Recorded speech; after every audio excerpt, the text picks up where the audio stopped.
Good morning, everyone. Kris here with Inspired Energy. Joining me again, the ever illustrious Hartwell. Good morning, Hartwell. The ever what? Illustrious. Shining. Illustrious. Well, good Yes. morning, Kris. Good morning, everyone. Yes. So the subject today is a little bit unique, just like you. So what we've chosen to talk about is what it's like to think like an astrologer or human design analyst. So if anybody can shed light on that, that would be you. So how do you actually think about people? Well, the way I think about people is that each person is unique. Everyone has their own relationship to the greater reality that we share. And that relationship to reality informs who you are as a human. So it's kind of a multidimensional kind of thing. You are a certain way, but you are a certain way because of your particular interface with the world and reality. And that can be seen through your astrology chart or your human design chart by seeing what is emphasized and what is de emphasized, so to speak. And so there is something innate to us, and it's important to understand that. You know, we talk about in psychology, they talk about nature versus nurture. Well, these disciplines, human design and astrology, really show that they shed light on the nature part, what is natural to you, what is born into you from the beginning. And this is, this is something deeper and more intrinsic than how you were raised, which is your nurture, And how this you, is this is yeah. why we need people like you to help us learn to navigate and interpret what astrology and human design has to say to us. Unless you're going to dive into it and actually become either an astrologer or human design specialist, this is why we rely on people like you to help us be able to integrate who it is and what we are to be able to navigate the world, right? Mm-hmm. Yeah. Um, because if we don't acknowledge that inherent uniqueness, Mm-hmm. then we become very prone to, whatever consensus reality conditioning becomes overly central. Mm-hmm. And it takes us away from how we're naturally meant to be. Mm-hmm. So, So, is there something about being an astrologer that differs from being, like, say, a yogi or somebody that's into the yogic traditions? yes. I mean, I would say that, as an astrologer, you can become quite analytical. That has to be Mhm. acknowledged, and you can get lost in only that. Um, a yogi, in my perception, as a yoga teacher, a long time a yoga teacher, and studied yoga a lot, is that a yogi basically says we're born perfect, and what an amazing mechanism, organism, this human body, mind, brain, body, mind, this holistic thing here. What an amazing thing it is. And God created this, and it's amazing. And you have everything that you need to live a functional and fantastic, even more than functional, fantastic life. Mhm. But if you get out of whack, if you get out of balance on some level, which we are prone to do, then you have techniques to bring you back into balance. Mhm. So a yogi thinks, "Oh, I'm imbalanced in this way. How do I bring that back into balance?" And once you're in balance, how do you maintain that balance and uplift the overall expression of yourself to its highest potential? God also And says he created us perfect, just to add exactly. a note in there. Yeah. Yes. And that's very much in the back of my mind as well. Mhm. So we were created perfect. So how do we respect that perfection and, in a sense, nurture it so that we can be all that we're meant to be. So the yogi has more to say about the how. Mm-hmm. I was kind of playing with this, and I was thinking, if you put an astrologer / human design analyst together with a yogi, what do you get? And my answer was, what you get is an alchemist.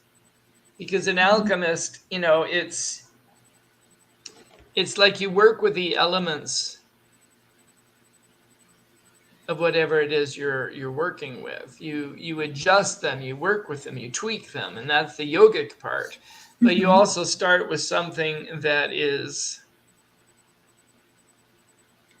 our starting point is what is inherently born into us, which is shown by our charts and our body graphs. Right. Yeah, Does that make sense? It does. I think that, it's the way that an astrologer and a human design analyst works is to actually interpret the information so that they can give it to you in a palatable form for people to use. They go on that journey themselves because of their curiosity and all of that, but in order to actually present it to the average person so that they can then take it in and integrate there's also an alchemy that takes place, right, between the two Sure, parties. absolutely. And I mean, in case you guys haven't figured it out yet, I really like metaphors. Yeah. That's very Mercury Neptune of me, by the way. Yeah. But it makes me think of being a geneticist. Mm-hmm. At some point, geneticists are going to be able to say, "Oh, well, look at this part of this person's DNA. It's coding for these particular expressions." Mm-hmm. And so, it is looking at, how is this person built? How, where does their DNA say about how they're meant to be expressing as a physical organism? And I mean, in a sense, looking at an astrology chart or a human design body graph is like that. It's like, okay, we're looking at the fundamental level of a human. Right. And this is how it's been designed. Mm-hmm. So, And knowing that design, how does that help us? Well, first of all, it shows us our uniqueness, and it helps us sort out what is me versus what is the messages from my family and environment. everything else. So, speaking of everything else, so how does a human design analyst view the world and like what's going on and the problems in the world? Is there a way to use human design to even look at the universe as a whole versus, individual people? Yeah, I mean, it gives us a sense of, just like we have weathermen or meteorologists to help us understand the weather and its patterns, an astrologer is a meteorologist of meaning. It's kind of like, what is going on?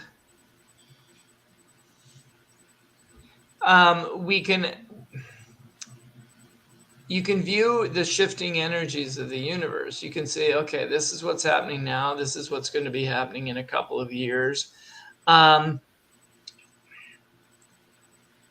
If we're talking about the music of the spheres, if we're talking about all these energies playing together in this grand symphony, then astrology and human design give you a sense of, okay, what chord, what note on the piano is coming to the forefront of our experience right now. Are we being strongly affected by a Mercury retrograde? Is there some kind of strong Pluto Jupiter aspect going on? What is the weather? Because it affects us all in very profound ways. And it's all about, if we're talking about alignment, which we do in human design a lot, we're wanting to be aligned with our base design. We're wanting, how do I live as myself? Because by God's design, I was born as an important part of that cosmic music. Right. What part do I But play? yes, but it's like, am I playing my part well? Mm-hmm. Or am I playing my part poorly and creating dissonance within the Yeah. what am I, here I'm I'm trying getting to play lost in somebody all. else's part. It's like somebody in a play trying to step in and play Rapunzel when they're meant to play Prince Charming, or like there's no I way that like that would that. work, Yes, right? Yeah. exactly. Mhm. If you're meant to be the comedic relief, you're not trying. You don't try and be the advisor to the princess. Yeah. It's we all have our part. And I mean, you might say, well, what if I don't want to play the comic relief? What if I Mhm. don't want to be a sidekick? Yeah. Because that's explored in some TV shows we see these days. I don't want to be a sidekick. But But the the thing is, if you're seeing yourself as a sidekick, it means you're not actually fully embracing the totality of who you are, because that whole sidekick mentality implies lesser than. And when you're really embracing and understanding your own place in the universe, you don't feel like a sidekick. yeah, it's like You don't suffer from low self-esteem. yeah. But no role is greater or lesser than another, because without one, the other one can't go. It's just like, sure, the body of the car is beautiful, but without the engine, it can't go anywhere, or without the wheels, you know what I mean? So it's all about knowing your role, playing it, and understanding that there's a purpose in the whole, right? Yes, yes. It's like, if you were part of a theatrical production, Mm-hmm. you might not have the lead role, Mm-hmm.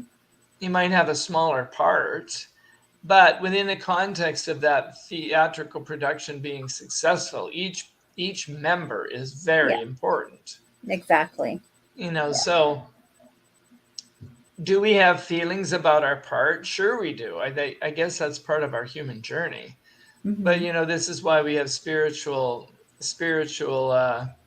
practices and Mm-hmm. traditions to help us understand our place in the Tao, in the greater Mm-hmm. way that Yeah. is life. So, how does a human design analyst like view spirituality now that you've touched on that subject? Um,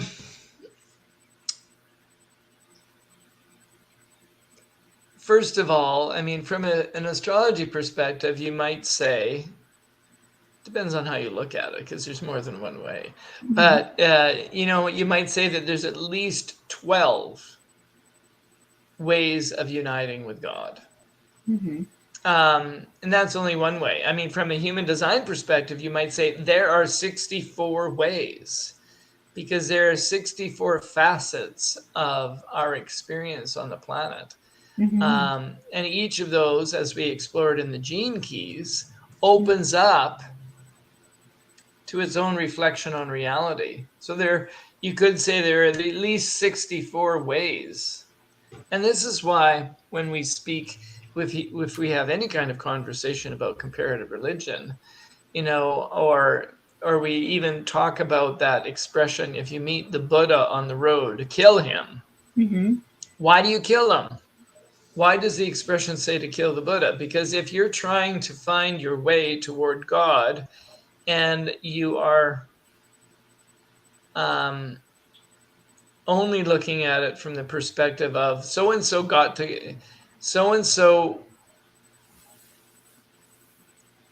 went all the way towards realization, towards enlightenment Mm-hmm. by doing this. You can't get to God by doing what Buddha did. At the very, the final step, each one of us even if for a while, say studying Buddhism and using its practices work for you and take you a Mm-hmm. long way, the final step is always going to be unique and related to you, your own specific design. So I am not in any way, undermining or wanting to come across as there not being value in these spiritual paths. I wouldn't say that, but I'm saying that you have to find your own way. Mm-hmm. For the final stretch, at least, we have to find our own way because we are unique. Well, I think it's And touching on all of it, and then it creates your favorite alchemy of who you are and how you connect, right? But it's through all of that experience and learning, because how many we talk about this all the time, like even people going to church and they go to different churches because it doesn't feel right, or then they take up, studying Buddhism, and then they take up, yeah, studying something else, and it's really, how do you put it all together? And at the end of the day, for example, for what I've come to understand is that at the base of it all, there's universal truths in all of it, but how do we integrate that and use it to become that which we are meant to be, right? So hmm yeah, it's all individual at the end of the day, right? yes, Mm-hmm. because you are meant. You and I and all our listeners and everyone we meet, we're meant to be shining. Mm-hmm. We're meant to be shining and giving our gifts, um, celebrating our own creation Yeah, and our own uniqueness by exactly. being ourselves. So is there anything else you want to add before we wind up today, or we're going a little over here? Sure. I mean, I just want to remind our listeners, Kris, Mm-hmm. if they haven't heard, if we haven't mentioned it before, is that I will be um, teaching a course in human design Mm-hmm. um, starting mid-October. Mm-hmm. And that's going to be the 17th of October, Tuesdays, running 10 weeks. And it's going to be a lot of fun. We're going to, work with the basics of the human design system, and we're going to understand that at a deeper level so you can begin to look at charts and begin to understand yourself and your own design better. So Mm-hmm. it'll be a fun journey. And yeah, it'll be a fun journey. Of course, I work here at Clair-i-tea, and I do all sorts of things like tarot and human design and astrology, and we explore the gene keys through things like the Venus sequence. So these are, if you really want to um, ground your journey in an understanding of your own design, which everyone should do at some point, from my particular professional perspective, of course. Mm-hmm. Yeah, do that, make that part of your plan for coming up, that you Yeah. understand yourself on that level. Well, from myself and everyone here, we want to thank you for being such a wealth of knowledge and sharing it with us. So, if anything and you want more information, you can contact us here at Clarity 587-596-3333. With that, we'll say God bless and have a beautiful day.